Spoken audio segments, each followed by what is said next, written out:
j'ai vécu ma vie sur les vagues de San Clemente, en Californie, un surfeur passionné, l'eau salée coulant dans mes veines et ma passion pour l'art est restée tout aussi inébranlable. Alors, quand la crise de la Covid a frappé, j'ai eu l'impression qu'une tempête s'abattait sans prévenir. Je me souviens de la douleur dans ma poitrine, de la fièvre qui transformait chaque respiration en corvée. Ma femme, qui avait probablement attrapé le virus de moi, était tout aussi embrouillée, aucun de nous ne soupçonnait plus qu'un rhume tenace. Quand nous avons réalisé que c'était bien plus grave, 5 jours s'étaient écoulés et je ne faisais que m'affaiblir. Nous sommes arrivés à l'aile Covid improvisée de l'hôpital, une zone isolée enveloppée de bâches en plastique qui flottaient dans l'air vicié et filtré. Des équipes médicales, vêtues de matières dangereuses, avançaient comme des spectres dans les couloirs étroits. Mes poumons, autrefois mon moteur pour chasser les vagues de l'aube, s'étaient tellement détériorés qu'ils s'étaient déchirés. Je n'oublierai jamais la ruée frénétique des infirmières, alarme hurlante, alors qu'elles me conduisaient au scanner. Le verdict fut brutal, mes tissus pulmonaires fragiles se déchiraient. Quand le médecin entra enfin, son visage était marqué par l'inquiétude. « Il faut vous endormir sous sédatif et vous placer sous respirateur », dit-il doucement mais fermement. J'acquiesçai, connaissant déjà la procédure, j'avais entendu les statistiques.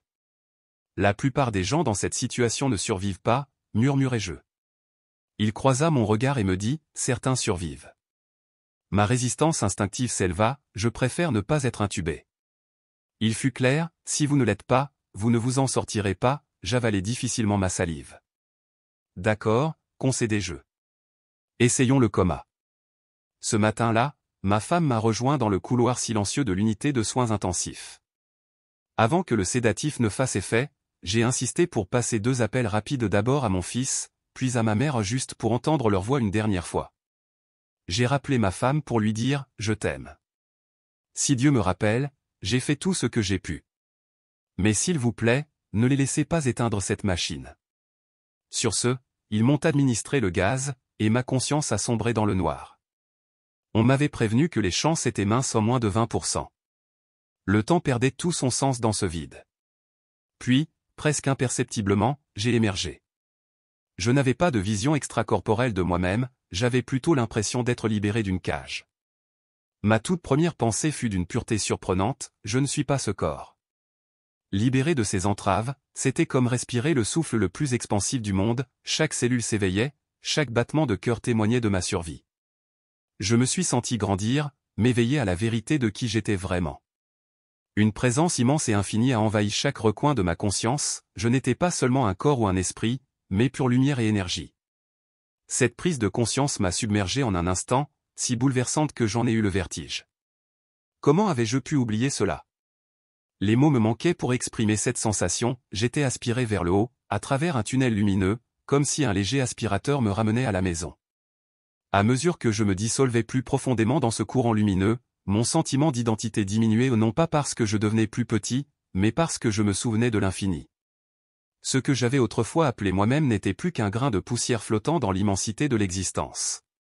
Pourtant, il n'y avait aucune peur en moi, plutôt une paix exquise, comme si chaque fibre de mon être était enfin en paix. Ce souvenir prit forme sous la forme de milliards de petites lumières telles des enfants joueurs dansant au cœur de mon âme, chacune me chatouillant de joie. Le pur plaisir était presque insupportable. Puis, d'un seul coup, à couper le souffle, une lumière éclatante m'envahit, et je sus sans l'ombre d'un doute, c'était mon père. La lumière qui m'enveloppait était la même force douce que mon père terrestre manifestait lorsqu'il me berçait enfant. Ma seule pensée fut, Dieu merci, il me tient. Je me suis fondu dans cette chaleur, profondément en sécurité et aimé.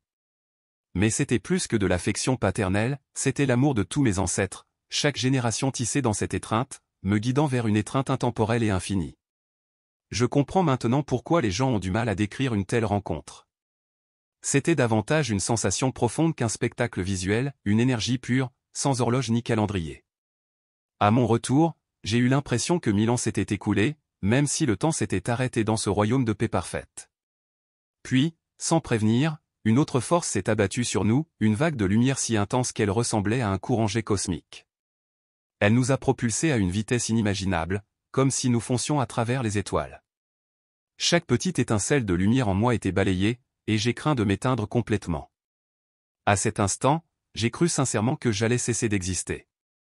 Soudain, tout s'est arrêté, le silence m'a enveloppé, une immobilité absolue m'envahissait de toutes parts. Puis, une voix douce a percé le vide, il est temps de revenir. C'était comme un écho de mes propres pensées, un étrange dialogue intérieur, nous sommes désolés que cela ait dû se passer ainsi, mais tu avais besoin de comprendre, et maintenant tu dois revenir. La confusion m'a envahi, retourner où? La réponse est venue aussi clairement qu'un murmure dans le vent, Maria et Dylan t'attendent. Mon cœur se serra. Dans ce royaume de lumière infinie, je les avais oubliés, perdus dans l'infinie paix, jusqu'à ce qu'une pensée me traverse, bien sûr que j'y retournerai. J'y retournerai. C'était comme si je venais de m'engager pour une mission bien plus grande que moi. La voix me rassura, ne t'inquiète pas du comment ni du quand. On te dira que le retour sera douloureux, mais tu tiendras le coup. Nous avons besoin que tu deviennes plus fort et que tu partages ce que tu as appris. La résolution me parcourut les veines tandis que j'acquiesçais, m'engageant dans un voyage que je ne pouvais ni nommer ni imaginer.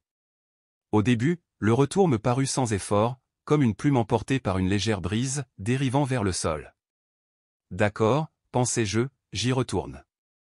Mais la descente changea bientôt. L'air se resserra autour de moi, comme si j'étais comprimé dans le goulot d'une bouteille, chaque respiration devenant plus serrée, plus pressante. La panique m'envahit, j'essayais de faire demi-tour, de me détourner de la pression, mais j'étais impuissant. Soudain, une secousse brutale me projeta dans mon propre corps. Je ne me souviens pas d'avoir cligné des yeux, je me souviens seulement du choc de la prise de conscience, me demandant où cet autre monde s'était terminé et où celui-ci avait commencé. Obscurité totale, murs de plastique translucide tout autour de moi. Des silhouettes vêtues de combinaisons de protection se dessinaient dans la pénombre, leurs visages cachés derrière des masques et des visières impassibles. À cet instant précis, j'ai compris que je ne me souvenais plus du vrai visage d'un être humain. Qu'est-ce que c'est que ces engins, me suis-je demandé, chaque son, chaque souffle, vibrant dans mes nerfs, tandis que je me sentais complètement hors de ma place, perdu pour l'éternité. Plus tard, j'appris la vérité, 28 jours de coma. 2 jours seulement après mon naufrage, les médecins avaient suggéré à ma femme de m'éteindre. Elle refusa. Chaque jour supplémentaire se traduisait par une perfusion toujours plus lourde de sédatifs fentanyl, propofol, Versed, pentobarbital détournant le peu de sang qui restait de mes membres et de mes organes. En à peine un mois, mon poids chuta de 95 kg à 47 kg. Très vite, je devins l'ombre squelettique de l'homme que j'avais été. Lorsque je retrouvai enfin conscience, ce ne fut ni par la vue ni l'ouïe, mais par une panique viscérale, je n'arrivais plus à bouger. Convaincu d'être ligoté, j'imaginais des chaînes froides et indestructibles, comme si j'avais été étendu pour une autopsie extraterrestre. Tout n'était plus qu'un flou de lumière crue, de sifflements réguliers de machines et d'une odeur âcre d'antiseptique. Il fallut plusieurs jours pour que le visage de ma femme devienne net, ses larmes brillant sous les ampoules stériles, et que je réalise enfin que j'étais exactement là où il fallait que je sois. J'essayais de parler, de bouger un doigt, mais ma voix avait disparu, mes membres demeuraient insensibles. Des tubes innombrables s'enfonçaient en moi, l'un d'eux remontant ma gorge jusqu'à ce qu'on me pratique une trachéotomie. Dans le brouillard de la douleur, j'échappais de peu à l'envie de m'arracher la langue en tentant de rejeter ce tube étranger. Ce n'était que le début de ma bataille. 4 mois et demi d'efforts harassants s'écoulèrent avant que je ne franchisse enfin la porte de l'hôpital. Chaque jour apportait son lot de complications, d'infections et de muscles à réapprendre, de souvenirs à recoller.